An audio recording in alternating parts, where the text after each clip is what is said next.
Channel है Bhajpa channel है।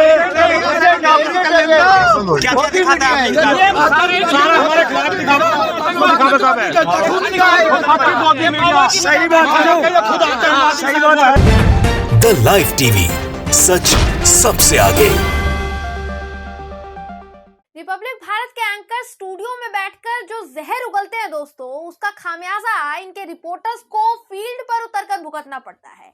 Republic media network के एडिटर साहब अर्नब गोस्वामी जी स्टूडियो में बैठकर जो चीखते हैं, चिल्लाते हैं, बकबक करते हैं, उसकी वजह से रिपोर्टर्स जब ऑन ग्राउंड पहुंचते हैं तो किसान इनको लताड़ कर भगाते हैं। नमस्कार, मेरा नाम है जयंती झा और आप देख रहे हैं the live TV. Republic channel के रिपोर्टर अब खुद को कोसते होंगे दोस्तों, निश्चित तौर पर कोसते होंगे। क्यों? क्योंकि जिस तरीके से ग्राउंड जीरो पर जाकर इन्हें जलील होना पड़ता है, इनको लताड़ लगाई जाती है, उसके बाद तो ये पक्का सोचते ही होंगे ना कि कब ये चैनल छोड़ दें। स्टूडियो में बैठकर इनके मालिक और दूसरे जितने भी गोदी एंकर्स हैं जो चिल्ला चिल्ला कर जाने जाते हैं, वो बैठकर किसानों को खालिस्तानी, आतंकवादी, पाकिस्तानी और न जाने क्या क्या बताते हैं। उसका नतीजा ये किसानों के बीच आकर भुगतते हैं इनके रिपोर्टर्स। रिपब्लिक टीवी के रिपोर्टर्स की भी गलती है दोस्तों। उनको अच्छे से पता है कि भाई किसानों के बीच जाएंगे तो इन्हें गालियां खानी पड़ेंगी, क्योंकि इनके जो हेड हैं, जो एंकर्स हैं, वो बकवास करते हैं टीवी चैनल पर आकर। किसानों के बीच जाएंगे तो सुनना तो पड़ेगा, लेकिन इस बार रिपब्लिक भारत के रिपोर्टर को जमकर गालियां पड़ी है, वो भी किसानों के बीच। शुरुआत में जो आपने देखा वो तो कुछ भी नहीं था दोस्तों, मात्र एक ट्रेलर था।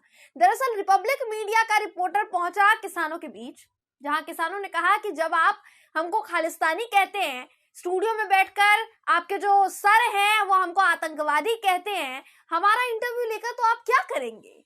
इतने में रिपोर्टर एक किसान से पूछता है कि आपका नाम क्या है? तो किसान ने कहा कि मैं एक किसान हूँ। तुम्हारी कमी ये है, तुम लोगों की कमी है, तुम्हारे चैनल की कमी कि तुम जातियां ढूंढते हो। इनको किसानों ने कहा कि तुम्हारा चैनल कोई नहीं देखता, हम तो न्यूज 24 देखते हैं, संदीप चौधरी जी को देखते हैं हम, तुम्हारा चैनल कोई नहीं देखता है। मतलब समझिए कि रिपोर्टर की हालत कितनी टाइट कर दी होगी किसानों ने। आपको उनकी शक्ल दिखाते हैं रिपोर्टर साहब की, आप पहले तस्वीर देख लीजिए। मेरा नाम है भाड़ में, मैं किसान हूँ, तुम नाम ढूंढ, तुम यही तुम्हारी कमी है, तुम्हारी कमी है कि तुम जातियां ढूंढते हो। भाई जी कोई बात नहीं, तुम जातियां ढूंढते हो। तेरा चैनल ना देखता कोई न्यूज 24 देखो, संदीप चौधरी का तेरा नाम देखता कोई भी बहुत बड़े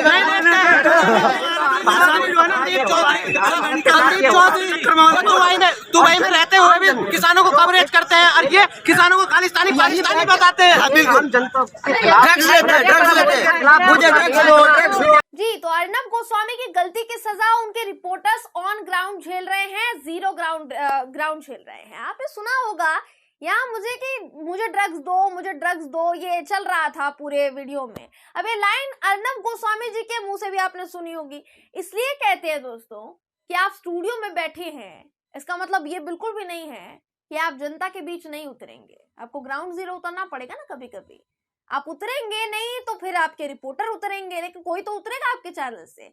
जब वो उतरेंगे तो यही सब होगा दोस्तों। आगे आपको दिखाते हैं कि किसानों के बीच ही एक बुजुर्ग शख्स ने रिपब्लिक भारत के रिपोर्टर को कैसे एनडीटीवी ज्वाइन करने की सलाह दे डाली। कहा कि भाई तुम एनडीटीवी ज्वाइन कर लो। उन्होंने कहा मुझे अच्छा लगता अगर तुम जैसे लड़के एनडीटीवी में होते, तुम एनडीटीवी ज्वाइन कर लो। ये वीडियो भी आप देख लीजिए, देखिए।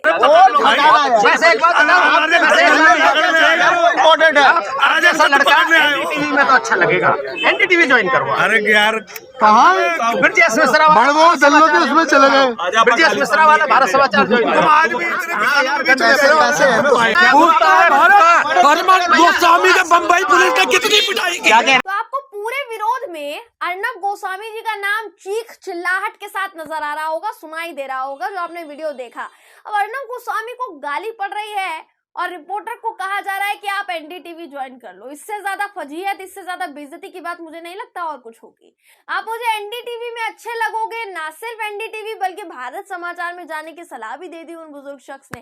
लेकिन रिपब्लिक मीडिया से निकल जाओ ये कह दिया, वरना इसी तरीके से बॉर्डर पर जब तुम आओगे तो तुमको जिल्लत का सामना करना पड़ेगा। इसके बाद भी दोस्तों किसानों का गुस्सा शांत होने का नाम ही नहीं ले रहा था। अब रिपब्लिक भारत के एंकर्स ने ये भी अपने चैनल पर कई दफा कहा है कि भाई किसानों को फंडिंग होती है, उनके पास विदेशों से पैसा आता है, खालिस्तान का पैसा आता है, भिंडरावाला का पैसा आता है, बहुत तरह की बातें। इस पर किसानों ने कहा कि हमारे पास कोई फंड नहीं है, हम आपको कुछ भी नहीं दे सकते हैं, आप जाकर एक काम करो, प्रधानमंत्री जी से मांग लो, हमारे पास तो कुछ भी नहीं है। हाथ जोड़ते आपके सामने, आपको ये वीडियो भी दिखा देते, देखिए। पता नहीं ना, हमें देने के लिए हमारे पास फंड है नहीं है, हम नहीं दे सकते तुम्हें भाई, मेरे माफ कर दो। तुम प्रधानमंत्री प्रधानमंत्री खजाना लुटा रहे, किसी के जी ने भी ये जर्नलिस्ट है, ये जर्नलिस्ट है। अब आप बताइए दोस्तों कि ये सब देखने के बाद भी क्या आप कहेंगे कि गोदी मीडिया की कुछ इज्जत बाकी रह गई है, खासकर किसानों की नजर में। किसानों की नजर में दोस्तों डिजिटल मीडिया का एक छोटा पत्रकार भी अगर आप बात करेंगे तो वो बहुत बड़ा है, क्योंकि वो किसानों के हक की बात कर रहा है, हक के मुद्दे उठा रहा है, उजागर कर रहा है। लेकिन उस डिजिटल पत्रकार के सामने किसानों ने इतने बड़े रिपब्लिक मीडिया हाउस को भी नहीं गुनाना, क्योंकि अपने आप को तो बड़ा ही समझते होंगे ना। असल में पत्रकार सच दिखाने के लिए जाना जाता है, एक पैरवी करने की, खबरों का कारोबार करने के लिए नहीं जाना जाता। अब ये तो जबरदस्त वजह थी जो शायद किसी गोदी मीडिया चैनल की आज तक नहीं हुई होगी, ना ही किसानों ने किसी भी गोदी मीडिया चैनल के पत्रकार को यूं जलील किया होगा, किसी रिपोर्टर को यूं जलील होना पड़ा होगा। आपको याद होगा दोस्तों कि इससे पहले भी जब रिपब्लिक टीवी की एक फीमेल रिपोर्टर गाजीपुर बॉर्डर पर किसान नेता राकेश टिकैत का इंटरव्यू लेने पहुंची थी, तो टिकैत साहब ने उनकी जबरदस्त बेइज्जती कर दी थी। उन्होंने सीधा उनके मुंह पर कह दिया था, मना कर दिया था, ये कह लीजिए लताड़ कर भगाया था कि भाई आपको इंटरव्यू नहीं देंगे, चाहे यहाँ पर किसी भी खड़े मीडिया पर्सन को इंटरव्यू दे देंगे, आपको नहीं देंगे। वो वीडियो क्लिप फिर से दिखा देते हैं आपको, देखिए वीडियो। आपको कोई वीडियो बनाओ क्यों का जवाब नहीं क्यों का जवाब देगा आपको, आपका कोई जवाब नहीं। यही हालत होती है दोस्तों इन चैनल्स की, जब आप स्टूडियो में बैठकर चिल्ला कर, चीख चिल्ला कर किसानों के लिए आप शब्दों का इस्तेमाल करेंगे, खालिस्तानी, पाकिस्तानी, पता नहीं क्या क्या उनको बुलाएंगे, तो कृषि कानून निरस्त होने पर वो खालिस्तानी किसान लगने लग जाएंगे आपको। तो किसान क्या बेवकूफ है कि उसको कुछ नहीं समझ में आता है? इस देश का अन्नदाता अन्न ना उगाए ना दोस्तों, तो इन बड़े बड़े एंकर्स की टेबल पर खाने की थाली ना सजे जितना ये बोल रहे हैं इस वक्त।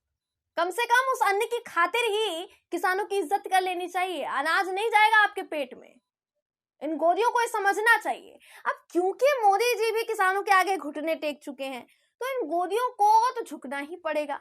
बाकायदा संसद में कानून निरस्त हो चुके हैं, तो अब ये भी हो गया है कि भाई इनके पास एक और बहाना, नया बहाना बन गया, एक्सक्यूज आ गया है कि भाई जब तीनों कृषि कानून वापस हो गए हैं तो फिर आंदोलन क्यों शुरू है। लेकिन ये बात इन्हें याद नहीं है शायद कि एमएसपी की गारंटी लिए बिना वापस नहीं जाएंगे भाई किसान। यही वजह है दोस्तों कि किसानों ने इन गोदियों को जलील करना शुरू कर दिया, और ऐसा वैसा जलील नहीं, बहुत तगड़ा जलील करना शुरू कर दिया। तस्वीरें आपके सामने हैं, लेकिन गोदियों की बेशर्मी की पराकाष्ठा देखिए आप कि इतनी जिल्लत के बावजूद इनका ये बॉर्डर पर दौरा इस वक्त शुरू है, खत्म होने का नाम नहीं ले रहा है।